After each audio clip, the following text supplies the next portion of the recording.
Je ena nova preizkušnja, prva v tem letu, je nekaj odpovedi, mogoče pa tudi ena priložnost za ostale igralke, da pokažejo svojo pripravljenost in če se na njih lahko računa.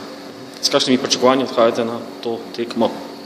Želja je samo, da ne bo kakih poškodb, zaradi tega, da bi potem bili čim bolj pripravljeni za kvalifikacijsko tekmo proti Rusiji.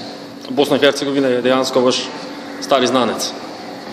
Ja, normalno, da zaradi takih in drugačnih okoliščin, da se večkrat sestajamo, menim, da so nasprotnik po meri in da bo to prava preizkušnja pred kvalifikacijami. Še malce pogled v kvalifikacije, zelo hitro bo tukaj prva tekma proti Rusiji. Ja, dve zelo pomembni tekmi, torej zelo težki gostovanji.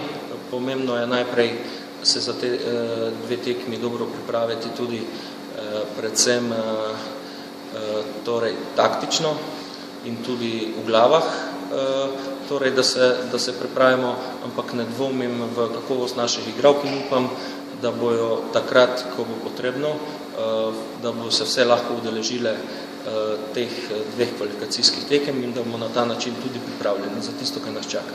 Koliko pozornosti pa boste tema dvema tekma namenili že na tej akciji? Z ozirom na velike spremembe in številne odpovedi, verjetno nekoliko manj, bomo izprobali mogoče še kakšne druge različice, ampak normalno ena vizija za naprej obstaja.